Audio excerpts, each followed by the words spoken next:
when you moved away from targets 18 to 24, you got a lot of delta in terms of the impact the marketing is having on the 25, 26 plus segment.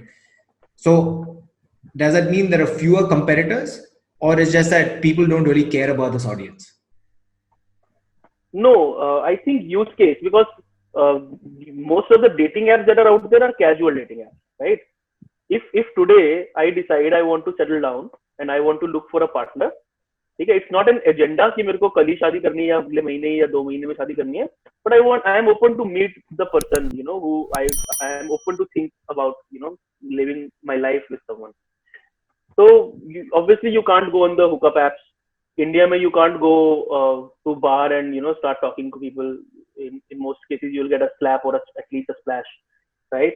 You can't and you don't want to go on traditional matrimony website which are just digital avatar of arranged marriage setups, right? So where do you go?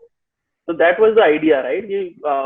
I feel this will become, and especially now that people have graduated from using the hookup apps, right, or casual dating apps, when they decide they want to go look for a serious relationship, where will they go? Obviously they won't go on a traditional matrimony, right? Obviously they won't go to a mandir for finding arranged marriage, right? So they will come on a platform like us. So, And dating anyway, so unlike home services, dating is not a one man standing game, right? And it is actually a for example, Match Group owns Tinder, Hinge, OkCupid, Plenty of Fish, did and they 20 buy such Bumble as apps well? globally. Did they buy Bumble as No, well? Bumble was owned by Badu, and Hmm. Bumble and Badu both was bought by Blackstone last year. Oh, wow. So now they're controlled by conglomerates. But I have a question going back to your point about people don't graduate from dating apps to a shadi or a matrimony. What is the gap here?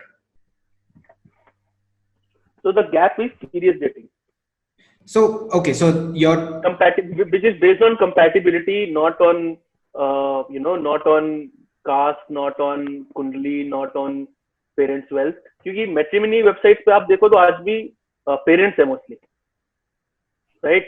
And female की side पे देखो तो ये proportion ज़्यादा है. Even male side पे भी है, but female side पे तो there is a very high chance that the सामने जो profile पे बात कर रहे हो parents है, right? So that is I think the product philosophy different है. so in from a shadi.com or a matrimony.com standpoint, why aren't they trying to take over the dating? Because I would imagine they want to create a ramp for themselves of users in the ecosystem, like Match is doing, like buying up, Yeah, platforms. well, I think when they will realize it, they will do it.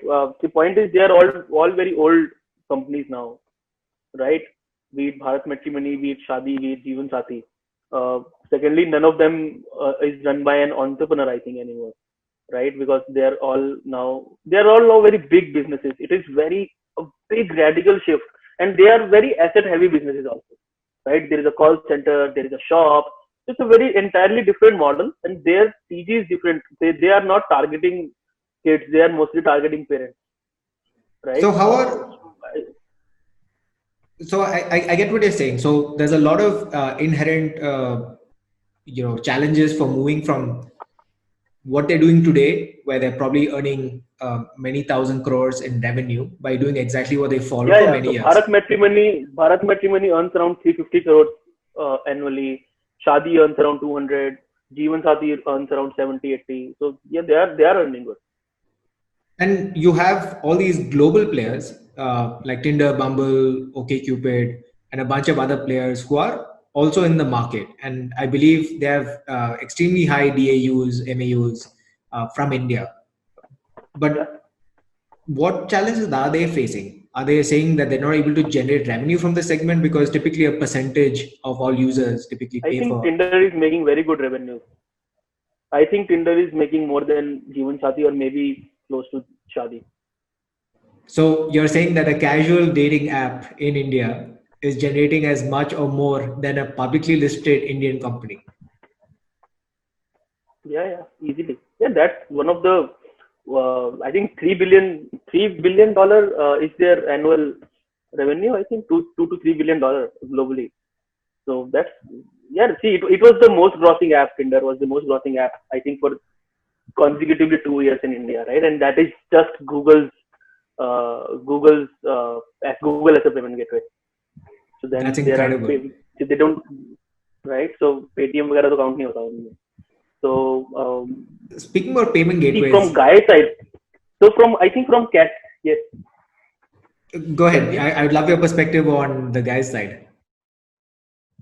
So I think for casual dating, it's very easy to monetize guys, right? And it is difficult to retain them. It is difficult to provide the value that you promise to deliver after charging them, because ratio skewed है, and casual dating में तो और ज़्यादा skewed है, and because uh, intent match होना चाहिए, तो वो वही है, मतलब प्रॉब्लम सारी वही आती है कि intent from you can monetize from a guy, but then can you deliver what you're promising, वहां पे फाइट आ जाती है, because and obviously you can't, if 80% guys, अगर 80-20 भी रेशियो, इंडिया का इंटरनेट का ही 70-30 है, right? 80% guys are competing for the attention of 20% girls. You cannot provide value to all 80% of the guys.